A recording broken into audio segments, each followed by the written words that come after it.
பிரசவத்துக்காக காத்திருக்கிற பெண்களுக்கும் பிரசவம் ஆனவங்களுக்கும் வீட்டுல இருக்கிற பெண் குழந்தைங்களுக்கும் கட்டாயம் கொடுக்க வேண்டிய உணவுனா அது இந்த உளுந்து களி தான். உளுந்து களியை ஈவன் மோர் ஹெல்த்தியரா எப்படி செய்யுதுன்னு பார்க்கலாம். எலும்புகளை வலுப்படுத்துற கருப்பு உளுந்து, ராஜாக்கள் மட்டுமே பயன்படுத்தின கருப்பு கவுனி அரிசி, கெட்ட கொழுப்பை குறைக்கிற குள்ளக்கார அரிசி, எப்பவுமே இளமையா வச்சிருக்கிற கருங்குருவை அரிசி, பெண்களுக்குள்ள எல்லா பிரச்சனைக்கும் தீர்வு கொடுக்கிற பூங்கார் அரிசி, சர்க்கரை அளவை கட்டுப்படுத்துற காட்டு யானம் அரிசி, புது மாப்பிள்ளைகளுக்கு மட்டுமே கொடுக்கிற மாப்பிள்ளை சம்பா அரிசி. இது கூடவே பச்சரிசி, சிறுபருப்பு, சுக்கு, ஏலக்காய் எல்லாத்தையும் தனித்தனியா வறுத்து நல்லா ஆற வச்சு இந்த மாதிரி பவுடர் பண்ணி வச்சுக்கோங்க. உளுந்து களி செய்யறதுக்கு 1 கப் பனங்கருப்பட்டியை 2 கப் தண்ணியில கரைச்சு ஒரு கடையில சேர்த்துக்கோங்க.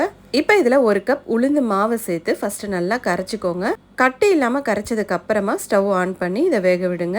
இந்த அளவுக்கு திக்கானதும் 1/4 கப் நல்லெண்ணெயை ஊற்றி ஒரு 5 நிமிஷத்துக்கு கிளறி எடுத்தீங்கன்னா சூப்பரான உளுந்து களி ரெடி. கஞ்சி செய்யறதுக்கு 2 டம்ளர் தண்ணியில 2 ஸ்பூன் உளுந்து மாவை சேர்த்துட்டு ஃபர்ஸ்ட் நல்லா கரைச்சிக்கோங்க. ஸ்டவ்ல வச்சு ஒரு 5 நிமிஷம் கொதிக்க விடுங்க. ஸ்வீட் வேணும்னா பனங்கருப்பட்டி சேர்த்துக்கோங்க, இல்லைன்னா உப்பு சேர்த்து கஞ்சி மாதிரி எடுத்துக்கலாம். இதுல சேர்த்திருக்கிற பொருள் எல்லாமே சத்தானதுன்றதுனால பெண் குழந்தைங்களும் பிரசவனவங்க மட்டும்தான் சாப்பிடணும்னு இல்லாம எல்லாருமே தாராளமா எடுத்துக்கலாம். இவ்வளோ ப்ராசஸை என்னால செய்ய முடியாதுன்னு நினைக்கிறவங்க இதே மெத்தட்ல நம்ம ஃபிட் அண்ட் ஃபுட் தமிழ் கருப்பு உளுந்து கஞ்சி மிக்ஸை ரெடி பண்ணி கொடுக்குறாங்க. அவங்களோட வாட்ஸ்அப் அண்ட் வெப்சைட் டீடைல்ஸை ஸ்க்ரீன்ல கொடுக்குறேன், பேஜையும் டேக் பண்றேன், கண்டிப்பா செக் பண்ணி பாருங்க. தேங்க்ஸ் ஃபார் வாட்சிங்.